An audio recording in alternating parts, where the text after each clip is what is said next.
नमस्कार, मैं रविश कुमार। राम का राज्यसभा और राज्यपाल से कोई नाता नहीं है, मगर राम मंदिर के निर्माण का फैसला देने वाले तीन जज रिटायर होते ही सरकार की कृपा स्वीकार कर लें, तब उनके इस कदम की समीक्षा की जानी चाहिए। संवैधानिक मर्यादा भी नहीं कहती है कि जज इस तरह की कृपा स्वीकार करें, मगर जज स्वीकार करते रहे हैं।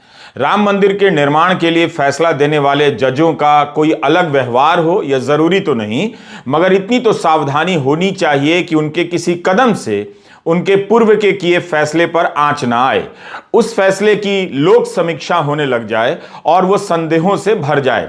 उनके फैसलों की समीक्षा में नए नए संदेह, नए नए सवाल विपक्ष की तरफ से अरुण जेटली के बयान के सहारे जोड़े जा रहे हैं कि क्या इस फैसले की वजह से तीन जज को रिटायर होने के बाद अलग अलग तरह के पद मिले हैं। सरकार की कृपा स्वीकार कर इन जजों ने राम की मर्यादा का अपमान किया है या सम्मान, इसकी समझ आप सभी में मुझसे बेहतर है। राम की मर्यादा तो यही कहती है कि इंसाफ ऐसा हो कि कोई संदेह ना कर सके। पहले भी जज रिटायरमेंट के बाद पद स्वीकार करते रहे हैं और इस वजह से उन्हें संदेह से देखा भी गया है, मगर जिन जजों ने राम मंदिर से संबंधित फैसले दिए हैं उनसे उम्मीद थी कि वे नई मर्यादा गढ़ते और सरकार की कृपा को ठुकरा देते, यह कहते हुए कि उनके फैसले पर किसी तरह की आंच नहीं आनी चाहिए। राम की मर्यादा तो यही कहती है कि श्रेष्ठ इंसाफ वही है जो हर प्रकार के संदेहों और विवादों से ऊपर हो, बचा हुआ हो। आप देख रहे हैं रविश कुमार ऑफिशियल और हम बात कर रहे हैं एस अब्दुल नजीर को आंध्र प्रदेश का राज्यपाल बनाया जाना, रंजन गोगोई को राज्यसभा का सदस्य बनाया जाना क्या राम की मर्यादा के अनुकूल है, क्या संविधान की मर्यादा के अनुकूल है। एस अब्दुल नजीर 4 जनवरी को सेवानिवृत्त हुए। अब्दुल नजीर भारत के इतिहास में तीसरे ऐसे व्यक्ति हैं जो बिना किसी हाई कोर्ट के चीफ जस्टिस बने सुप्रीम कोर्ट में जज बन गए। कई महत्वपूर्ण और ऐतिहासिक फैसलों से संबंधित रहे हैं। एक जज के जीवन में कई महत्वपूर्ण फैसले होते हैं, मगर हम यहां अब्दुल नजीर के जज के रूप में हाल के 2 फैसलों का विशेष रूप से जिक्र करना चाह रहे हैं, क्योंकि विपक्ष की तरफ से भी यही उठाया गया है। नवंबर 2019 के अयोध्या केस में फैसला देने वाले 5 जजों की पीठ में से एक जज रहे एस अब्दुल नजीर, और इसी 2 जनवरी को नोटबंदी के फैसले को सही ठहराने वाले फैसले में 4 जजों में से एक जज रहे। नोटबंदी के फैसले में केवल जस्टिस नागरत्ना ने असहमति का नोट दर्ज कराया था। अब्दुल नजीर ने भी ट्रिपल तलाक के फैसले में असहमति का नोट दर्ज किया था। रिटायर्ड जस्टिस अब्दुल नजीर को आंध्र प्रदेश का राज्यपाल बना दिया गया है। अयोध्या फैसले में चीफ जस्टिस रंजन गोगोई थे, उन्हें रिटायरमेंट के 4 महीने के भीतर राज्यसभा की सदस्यता दे दी गई मनोनीत रूप से। जस्टिस अशोक भूषण थे, जिन्हें 2021 में राष्ट्रीय कंपनी विधि अपील अधिकरण NCLAT national company law appellate tribunal का अध्यक्ष बना दिया गया। जस्टिस भूषण 4 जुलाई 2021 को रिटायर होते हैं, 8 नवंबर को ट्रिब्यूनल के अध्यक्ष बन जाते हैं। अब सवाल उठता है कि क्या यह मर्यादा के अनुसार है? क्या आप अयोध्या में राम मंदिर के निर्माण का फैसला देने वाले जजों को सरकार से उपकार लेने पर राम की मर्यादा के अनुकूल समझते हैं? क्या आप इसे संवैधानिक मर्यादा के अनुकूल समझते हैं? जो फैसला ऐतिहासिक माना जाता है उसमें जजमेंट लिखने वाले जज ने अपना नाम नहीं लिखा। इस पर बहस किसी ठोस नतीजे पर आज तक नहीं पहुंची है, बल्कि ठीक से बहस भी नहीं हुई। अटकलें लगती रहीं कि लेखन शैली किस जज की रही होगी। यह फैसला जब गर्व का फैसला है तब नाम हो सकता था, मगर किसी को क्यों नहीं खटका। शायद सभी ने इसे अच्छा माना, लेकिन जिस फैसले से भव्य राम मंदिर बन रहा है, जो कई किलोमीटर दूर से ही नजर आएगा, उस फैसले को देने वाला अपना नाम तक ना लिखे अपने हिस्से के सामने, यह बात खटक सकती है। और रिटायर होने के बाद सरकारी पद स्वीकार कर लें जो दूर से ही बल्कि हर रोज दिखाई और सुनाई देता हो, क्या यह बात नहीं खटक सकती है? यह सवाल रंजन गोगोई के सामने भी उठा कि राम मंदिर का फैसला लिखने वाले जज का नाम क्यों नहीं है। तब उन्होंने कहा कि उनके पास 2015 से 16 के बीच 32 ऐसे फैसलों की सूची है जिनमें निर्णय लिखने वाले जज के नाम तक नहीं है। तब तो कोई सवाल नहीं उठा। 13 मई 2020 को रंजन गोगोई एक सेमिनार में बोल रहे थे। उन्होंने कहा कि उन्होंने 13 ऐसे फैसले लिखे हैं जिसमें लेखक जज का नाम नहीं है, तो इसे स्वीकार किया गया है। उन्होंने सवाल किया कि किसी फैसले में फैसला लिखने वाले जज का नाम होना जरूरी क्यों हो। इस सवाल पर अलग से बहस हो सकती है, मगर यह भी तो सही है कि अगर 32 फैसलों में लेखक जजों के नाम नहीं थे तो उसके सामने कई हजार लाखों फैसलों में लेखक जज के नाम होते रहे हैं। क्या उसका महत्व किसी से कम है? क्या वह स्वीकृत परंपरा नहीं है? आप देख सकते हैं कि आमतौर पर इस तरह लेखक जज अपना नाम जजमेंट शुरू होने से पहले लिखते हैं। जब सुनवाई के समय ही पता होता है कि जज कौन है, तो फैसले के बाद किसने जजमेंट को लिखा है, यह जानकारी ना हो या क्यों तार्किक रूप से सही है।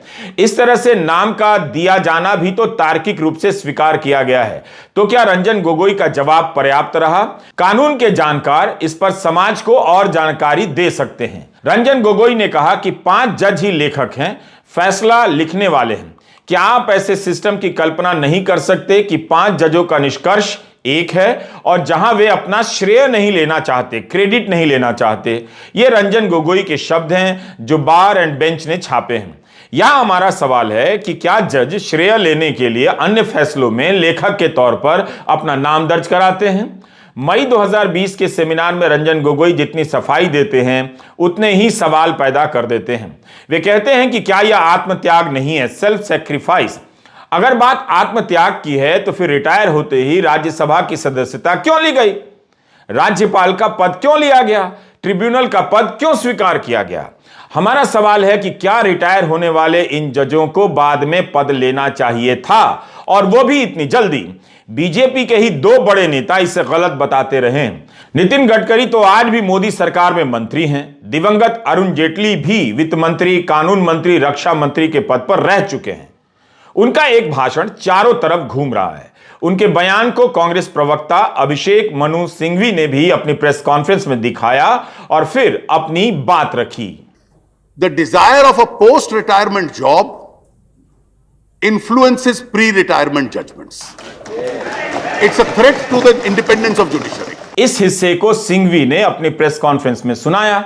जेटली उस समय नेता प्रतिपक्ष थे और राज्यसभा में कह रहे थे। उसका सार यही है कि खास तौर पर 1991 के बाद से लीगल प्रैक्टिस बहुत फायदेमंद हो गई है, इसलिए हमारे बेहतरीन लोग जज नहीं बनना चाहते हैं। हम रिटायरमेंट के बाद जजों के लिए अवसर बनाने के मामले में बहुत ज्यादा आगे बढ़ चुके हैं। अगर हम नहीं करते तो जज खुद ही ऐसा कर रहे हैं। मुझे खुशी है कि सुप्रीम कोर्ट ने अपने फैसले पर पुनर्विचार किया, जिसके तहत सीआईसी के हर सदस्य का रिटायर्ड जज होना अनिवार्य किया गया था। मगर कॉलेज की फीस एक अकाउंटिंग का कॉन्सेप्ट है। सुप्रीम कोर्ट ने एक न्यायिक आदेश के तहत कह दिया कि मेडिकल और इंजीनियरिंग कॉलेज की फीस रिटायर्ड जज तय करेंगे, और इस तरह हर राज्य में 2 और नौकरियों का सृजन किया। मुझे लगता है कि लटियंस के एक बंगले में रहने की यह लालसा काफी गंभीर है। अरुण जेटली का ही बयान है कि रिटायरमेंट के बाद बंगला और पद पाने की लालसा का असर रिटायर होने के फैसले पर पड़ता है। यह न्यायपालिका के लिए खतरा है। जेटली 2013 में यह बात कह रहे हैं, जिसके 1 साल बाद मोदी सरकार आती है। क्या मोदी सरकार ने इस खतरे को दूर करने के लिए कुछ भी किया? क्या जजों ने नई मर्यादा कायम करने की कोशिश की? क्या जेटली की बातों को दोहराते हुए हम कह सकते हैं कि मोदी राज में जो जज रिटायरमेंट के बाद पद ग्रहण कर रहे हैं, उनकी इस लालसा या लालच का रिटायरमेंट के पहले के फैसलों पर असर पड़ा होगा? अगर यह बात सही है तो मेरा सवाल भी सही है कि क्या राम की मर्यादा का उल्लंघन हुआ है? अरुण जेटली के बयान के अनुसार राज्यसभा की सदस्यता को लेकर रंजन गोगोई, राज्यपाल के पद को स्वीकार कर अब्दुल एस नजीर और ट्रिब्यूनल के अध्यक्ष पद को स्वीकार कर अशोक भूषण ने क्या संदेह पैदा करने की गुंजाइश नहीं छोड़ी है। पीआरएस लेजिस्लेटिव रिसर्च की साइट पर राज्यसभा में रंजन गोगोई की उपस्थिति का रिकॉर्ड देख रहा था। 19 मार्च 2020 से उनकी सदस्यता शुरू होती है। 6 फरवरी 2023 तक उनकी उपस्थिति केवल 29% है। इसके मुकाबले सभी सदस्यों का राष्ट्रीय औसत 79% है, जो कि काफी अधिक मालूम पड़ती है। रंजन गोगोई ने आज तक कोई सवाल नहीं पूछा है। सवाल वाले कॉलम के आगे 0 लिखा है। डिबेट वाले कॉलम के आगे नॉट अवेलेबल लिखा है। कोई प्राइवेट मेंबर बिल लेकर नहीं आए। यह सब जानकारी पीआरएस की साइट पर है, आप देख सकते हैं। रंजन गोगोई ने अपनी जीवनी लिखी है जिसमें रिटायरमेंट के 4 महीने बाद राज्यसभा की सदस्यता लेने को सही ठहराया है। उन्होंने कहा है कि जब पेशकश की गई तब कोई हिचक नहीं हुई। वे पूर्वोत्तर और न्यायपालिका से संबंधित मुद्दों को उठाना चाहते थे, मगर उन्होंने तो कोई सवाल ही नहीं पूछे। पत्रकार श्रीनिवासन जैन ने उनसे अदानी पूर्व एनडीटीवी के लिए एक सवाल पूछा कि आपकी उपस्थिति इतनी कम है, तो उन्होंने कहा कोरोना की महामारी के कारण ऐसा हो गया, कोविड के कारण वे सदन नहीं आ रहे थे। रंजन गोगोई ने कहा कि वे नामित सदस्य हैं, किसी पार्टी के सदस्य नहीं। केंद्र की सलाह पर राष्ट्रपति ने उन्हें राज्यसभा के लिए मनोनीत किया था। सुप्रीम कोर्ट के रिटायर्ड चीफ जस्टिस सतशिवम को लेकर भी सवाल उठे थे जब उन्हें केरल का राज्यपाल बनाया गया। जस्टिस सतशिवम ने अमित शाह के खिलाफ एक एफआईआर रद्द कर दी थी। अप्रैल 2013 में तुलसीराम प्रजापति के केस में उनके खिलाफ दूसरी एफआईआर दर्ज हुई थी, जिसे जस्टिस सतशिवम ने रद्द कर दिया। 3 सितंबर 2014 को द हिंदू के जे वेंकटेशन से उन्होंने कहा कि उस समय यानी 2013 में किसी को पता नहीं था कि अमित शाह बीजेपी के अध्यक्ष बनेंगे और हमने अमित शाह को क्लीन चिट नहीं दिया था। उन्हें इस बात का दुख था कि पूर्व चीफ जस्टिस को लेकर इस तरह के सवाल उठाए जा रहे हैं। आजाद भारत में सुप्रीम कोर्ट से 4 ऐसे जज रिटायर हुए हैं जो बाद में राज्यपाल बनाए गए। द वायर की एक रिपोर्ट में इसका जिक्र है कि नेहरू सरकार ने जस्टिस एस फजल अली, देवेगौड़ा सरकार ने जस्टिस फातिमा बीवी और मोदी सरकार ने पूर्व न्यायाधीश पी सतशिवम को राज्यपाल बनाया। अब अब्दुल एस नजीर का नाम भी जुड़ने जा रहा है। 2013 में अरुण जेटली ने कहा कि रिटायरमेंट के बाद जब कोई जज पद स्वीकार करता है तो उसके पहले के फैसलों को लेकर संदेह होता है। 9 सितंबर 2013 को पीयूष गोयल ने जेटली के राज्यसभा बयान का एक हिस्सा कोट करते हुए ट्वीट भी किया था, जिसका मतलब यह है कि रिटायरमेंट के बाद पद मिलने की लालसा रिटायरमेंट के पहले के फैसले पर असर डालती है। तो अयोध्या मामले के 3 जजों का पद स्वीकार करना अरुण जेटली के हिसाब से पीयूष गोयल के हिसाब से कैसे देखा जाए? क्या पीयूष गोयल अब अरुण जेटली के बयान को फिर से ट्वीट करना चाहेंगे? कर भी सकते हैं। तो ये मैंने जैसा कहा कि आपकी कथनी आपकी जुबानी। देखिए, ये कोई इसका उत्तर नहीं कि पहले भी हुआ है, बिल्कुल हुआ है, लेकिन हम मानते हैं कि अब काफी समय से और विशेष रूप से जिस निरंतरता से जितनी जल्दी से आजकल हो रहा है, एक सैद्धांतिक रूप से ये गलत है, ये न होना चाहिए और हम इसका विरोध बिल्कुल करते हैं सिद्धांत पे। मैं किसी व्यक्ति विशेष का विरोध नहीं कर रहा हूं, तो सैद्धांतिक रूप से निश्चित रूप से हम इसका विरोध करते हैं। और ये आपने कहा था, बार बार कहा था, सदन में कहा था, सदन के बाहर कहा था, तो उसका पालन करने के लिए अब आपका ये उत्तर नहीं हो सकता कि पहले भी हुआ था। अभी हमने हाल में और इसके उदाहरण देखे और ये अब जैसे कोई परंपरा बनाई जा रही है। यही नहीं, 2012 में नितिन गडकरी का बयान कई जगहों पर छपा है जिसमें वे सलाह दे रहे हैं कि जजों के रिटायर होने के 2 साल बाद पद दिए जाने चाहिए, नहीं तो सरकारें परोक्ष या अपरोक्ष रूप से अदालतों पर प्रभाव डालने की कोशिश कर सकती हैं। मगर यहां तो अयोध्या मसले का जजमेंट लिखने वाले जजों को रिटायर होने के कुछ ही महीनों के भीतर पद दे दिए गए। क्या अब नितिन गडकरी इस पर बोलना चाहेंगे? बोल भी सकते हैं। क्या गोदी मीडिया यह सवाल पूछेगा? पूछ भी सकता है। Justice A K. गोयल जिस दिन सुप्रीम कोर्ट के जज के पद से रिटायर हुए, उसी दिन नेशनल ग्रीन ट्रिब्यूनल के चेयरमैन बना दिए गए। ट्रिब्यून अखबार में छपा है कि उसी दिन उनके बेटे निखिल गोयल को हरियाणा में अतिरिक्त महाधिवक्ता का पदभार दे दिया गया। इस इत्तेफाक का क्या जवाब है? किसी के पास है भी या नहीं? इस बयान में गडकरी ने यह भी कहा कि मैं पूरी जिम्मेदारी से कहना चाहता हूं कि सुप्रीम कोर्ट और हाई कोर्ट के जजों के लिए तो पहले से तय होता है कि किसे कौन से आयोग का अध्यक्ष बनाया जाएगा। तो फिर चीफ जस्टिस रंजन गोगोई को राज्यसभा में भेजना, जस्टिस अब्दुल नजीर को राज्यपाल बनाया जाना, जस्टिस अशोक भूषण को एनसीएलटी का अध्यक्ष बनाया जाना, क्या गडकरी जी के मुताबिक पहले से तय था? क्या गडकरी जी अब मीडिया के सामने आकर बोल सकते हैं कि पहले से तय था या नहीं, या ऐसा होना अब सामान्य है, या यह सब अच्छी लगने वाली बातें विपक्ष में रहकर बोली जाती हैं, बोलने के लिए बोली जाती हैं, तुकबंदी के लिए बोली जाती हैं। सत्ता में आते ही वही सब किया जाता है जो होता रहा है और किया जाता रहा है। तब कांग्रेस नेता मनीष तिवारी ने कहा था कि जेटली को पता होना चाहिए कि कुछ आयोग ऐसे होते हैं जिसके लिए सेवारत या सेवानिवृत्त जज ही योग्य होते हैं, मगर राज्यपाल का पद तो स्वायत्त पद नहीं होता।